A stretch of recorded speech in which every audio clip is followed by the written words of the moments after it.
Hello friends, welcome back to our channel Golden Sparrow. ഞാൻ വൈഷുവാണ് കേട്ടോ. ഞാനത് ഇങ്ങനെ ഒരു അന്തമില്ലാതെ എങ്ങോട്ടാണ് പോകണമെന്നല്ലേ ഡെയിലി ഓരോന്നൊക്കെ നിങ്ങൾക്ക് പരിചയപ്പെടുത്തി തരണ്ടേ.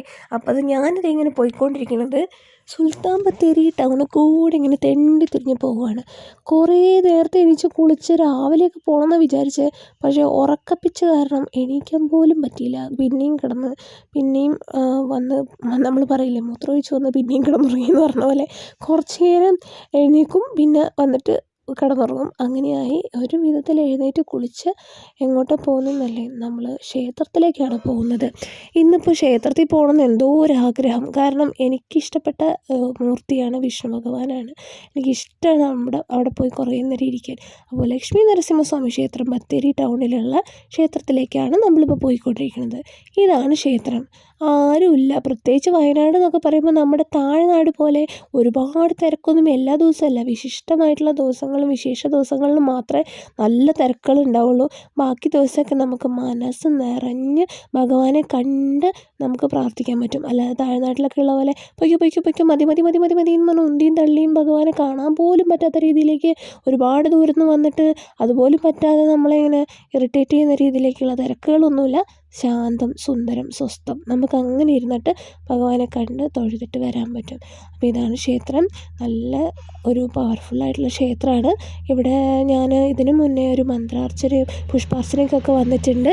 അപ്പോൾ ഞാൻ ഇടയ്ക്കിടയ്ക്ക് സമയം കിട്ടുമ്പോഴൊക്കെ പോയിരിക്കാറുണ്ട് കേട്ടോ. ഇവിടെ നല്ലൊരു ആംബിയൻസാണ്. ആരും ശല്യമില്ല. സുഖമായിട്ടൊന്ന് പ്രാർത്ഥിക്കാം. അങ്ങനെ പ്രാർത്ഥിച്ച് ഇറങ്ങി. കുറച്ച് വഴിപാടുകളൊക്കെ കൊടുത്തു. അത് കഴിഞ്ഞതിന് ശേഷം കുറച്ച് നേരം ആ ഫ്രണ്ടിൽ വന്നിരുന്നു. ഭഗവാനെ നോക്കി ഇങ്ങനെ കുറേ നേരം ഇരുന്നു. അങ്ങനെ ഇരുന്നപ്പോഴാണ് വിളി വന്നിരിക്കുന്നു, പാൽ പായസം. അയ്യോ, പിന്നെ ഒരു രക്ഷയില്ല. എല്ലാവർക്കും വഴിപാട് കഴിച്ചവർക്കൊക്കെ കവറിലൊക്കെ കിട്ടുന്നുണ്ട്. ഞാൻ പിന്നെ വീട്ടിലോട്ട് വാങ്ങിയില്ല. ഞാൻ ഒരു ഗ്ലാസ് പായസം കുടിച്ചു. എൻ്റെ ദൈവമേ, നല്ല ടേസ്റ്റാണ്. ഈ അമ്പലത്തിലുള്ള പാൽ പായസം എന്ന് പറഞ്ഞാൽ അതൊരു പ്രത്യേക രുചിയാണ്. ഇവിടുത്തെ വെച്ച് കഴിഞ്ഞാൽ മധുരമൊന്നും അത്രയില്ല. നല്ല കുറച്ചും കൂടിയും അരിയൊക്കെ കുറച്ചും കൂടിയും വെന്തിട്ടേ ഒരു പാകം മധുരവും പാലൊക്കെ ഉള്ളൂ. നല്ല രസമാണ് അത് കുടിക്കുമ്പോൾ തന്നെ. എനിക്ക് ഭയങ്കര ഇഷ്ടമാണ്. ഞാനല്ലെങ്കിൽ അമ്പലം നിറങ്ങി പായസം കുടിക്കാൻ വേണ്ടി മാത്രം പോകുന്ന ഒരാളാണ് എല്ലാ ക്ഷേത്രത്തിലും. അപ്പോൾ അത് കഴിഞ്ഞിട്ട് ഇങ്ങനെ നടന്ന് ഒറ്റയ്ക്ക് കാഴ്ചകളൊക്കെ കണ്ട് ഇങ്ങനെ നടന്നു വന്നു. ആരും വന്നില്ല കൂടെ. എനിക്ക് ഒറ്റയ്ക്ക് വരാനും ഇഷ്ടമാണ്. അപ്പോൾ ഞാനിങ്ങനെ വന്നു. പിന്നെ നമ്മൾ പോണതാണ് നമ്മുടെ ഇന്നത്തെ ദിവസത്തെ ഏറ്റവും പ്രധാനപ്പെട്ട ഒരു സ്ഥലം. ഏതാണെന്നല്ലേ? ബാ പോവാം. ഇങ്ങനെ നടന്ന് കുറച്ച് നടക്കണം.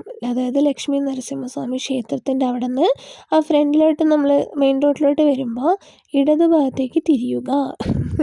എന്നിട്ട് കുറച്ചും കൂടി ഫ്രണ്ടിലോട്ട് ആ ഫുട്പാത്ത് കൂടെ അങ്ങ് നടക്കുക. ആ നടന്ന് വരുന്നത് നമ്മൾ എങ്ങോട്ടാണെന്നല്ലേ? ഇതാണ് നമ്മുടെ സുൽത്താൻ കോട്ട. ടിപ്പു സുൽത്താൻ്റെ കോട്ടയാണ്. ഇതിന് കുറേ ചരിത്ര കഥകളൊക്കെ ഉണ്ട്.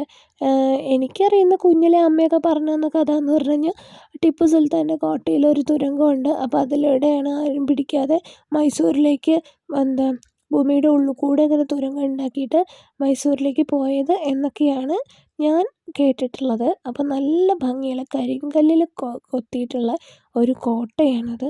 എത്ര വർഷം പഴക്കമുണ്ടെന്നറിയോ? ഭയങ്കര പഴക്കമുള്ളൊരു സ്ഥലമാണ്. അപ്പോൾ അവിടെയും ഇതുപോലെ നമുക്ക് സമാധാനം ഉള്ളൊരു അന്തരീക്ഷമാണ്. ഒരു കോലാഹലങ്ങളോ ഒന്നുമില്ല, പൊല്യൂഷനും ഇല്ല. ചുറ്റും തോട്ടങ്ങളും അതും ഇതൊക്കെ ആയിട്ട് തണുപ്പും കാര്യങ്ങളൊക്കെ. പിന്നെ ഇങ്ങനെ രജിസ്റ്റർ ബുക്കിൽ എഴുതണം കേട്ടോ, വരുന്ന ടൈമും കാര്യങ്ങളൊക്കെ എഴുതിയിട്ട് അങ്ങ് പോയി കുറേ നേരം ഇരുന്നു. വലിയ ആർഭാടത്തിലുള്ള സെറ്റിങ്സ് ഒന്നുമില്ല. നാച്ചുറലായിട്ട് ആ കരിങ്കല്ലിലുള്ളത് തന്നെ. നീറ്റ്നെസ്സാണ് അവിടുത്തെ. ഒന്നാമത് സുൽത്താൻ ബത്തേരി ടൗൺ നിങ്ങൾക്ക് എല്ലാവർക്കും അറിയാം. ഗൂഗിളിലൊന്ന് സെർച്ച് ചെയ്താൽ മതി. ഭയങ്കര നീറ്റായിട്ടുള്ള ക്ലീൻ സിറ്റിയാണ്. അപ്പോൾ അതുകൊണ്ട് തന്നെ ഇവിടെയൊക്കെ വന്നിട്ട് കിടന്നുറങ്ങാം. അത്രയ്ക്ക് നീറ്റാണ്. ഒരു ചെറിയ അഴുക്ക് പോലും ഇല്ല. അത്രയും ബ്യൂട്ടിഫുള്ളാണ്. എല്ലാം കരിങ്കല്ലാണ്. പിന്നെ ഈ പാമ്പിനൊരു പ്രത്യേകതയുണ്ട്. ഈ പാമ്പിൻ്റെ ഹെഡ് മുതൽ ടെയിൽ വരെ കറക്റ്റായിട്ട് വരയ്ക്കുന്നവർക്ക് ആ തുരങ്കം ഓപ്പൺ ആവും. ലോക്കാന്നൊക്കെ പറയാറുണ്ട്. ആ തുരങ്കത്തിൻ്റെ ഉള്ളിൽ ലോക്കാണ് ഈ പാമ്പിന് കറക്റ്റായിട്ട് ഹെഡ് മുതൽ ടെയിൽ വരെ വരയ്ക്കുന്നവർക്ക് അതിൻ്റെ ഉള്ളിൽ തുരങ്കം ഓപ്പൺ ആയിട്ട് നമുക്ക് പോവാം എന്നൊക്കെ പറയുന്നത്. ഇന്നേ വരെ ജന്മമുണ്ടെങ്കിൽ ആർക്കും വരയ്ക്കാൻ പറ്റിയിട്ടില്ല. ഞാൻ കുറേ നേരം കുത്തിയിരുന്ന് വരച്ചു. അതെടുത്തിട്ട് വീഡിയോ ഇടാത്തത് എന്താണെന്ന് വെച്ച് കഴിഞ്ഞാൽ ഒന്നും ശരിയായില്ല. ചിലത് ശരിയാവും, ചിലത് ശരിയായില്ല. എൻ്റേത് ഒട്ടും ശരിയായില്ല. പാമ്പിൻ്റെ തല മുതൽ പാമ്പിൻ്റെ ഉടലിൻ്റെ പകുതി പോലും വരയ്ക്കാൻ പറ്റിയില്ല. അങ്ങനെയാണ്. അപ്പോൾ ഇതാണ് അതിൻ്റെ ഉള്ളിൽ. ഇത് തുറന്നൊന്നും കണ്ടില്ല ഞാൻ. തുറന്നൊക്കെ തരും അവർ, വിസിറ്റേഴ്സൊക്കെ വന്നാൽ നമ്മൾ പെർമിഷൻ എടുത്താൽ തുറന്ന് തരും. അപ്പോൾ ഇതിൻ്റെ ഉള്ളിൽ പ്രത്യേകിച്ച് വേറൊന്നുമില്ല. ഇങ്ങനെ കൊത്തുപണികളും ഇങ്ങനെയൊക്കെ തന്നെയുള്ളൂ. പിന്നെ അങ്ങനെയുള്ളൊരു തുരങ്കത്തിലാണ് ടിപ്പു സുൽത്താൻ്റെ ഇത് ഞാൻ പറഞ്ഞില്ലേ ഭൂമിയുടെ ഉള്ളിൽ കൂടെ പോകുന്നു അതുള്ളത്. അപ്പോൾ അങ്ങനെ കുറേ നേരം ഇരുന്ന് കണ്ടു. ഒരു എന്താ പറയുക, ഒരു പ്രത്യേക രസമാട്ടോ അവിടെ ഇരിക്കാൻ. ഞാൻ കുറച്ച് ഫോട്ടോസൊക്കെ എടുത്തു. ഇങ്ങനെ കൊത്തുപണി എത്ര പഴക്കമുള്ളത് എൻ്റെ ദൈവമേ, അത് കാണുമ്പോൾ തന്നെ നിങ്ങൾക്ക് അറിയാമല്ലേ എന്തോരം പഴക്കമുള്ള സ്ഥലമാണ്. അങ്ങനെ പോയി ചുറ്റും നടന്ന് പ്രദക്ഷിണം വയ്ക്കുന്ന പോലെ എല്ലാം നടന്നു. ശരിക്കും ജൈന ക്ഷേത്രം എന്നാണ് പറയുന്നത്. ടിപ്പു സുൽത്താൻ്റെ കോട്ട എന്നും പറയും, ജൈന ടെമ്പിൾ എന്നും പറയാറുണ്ട്.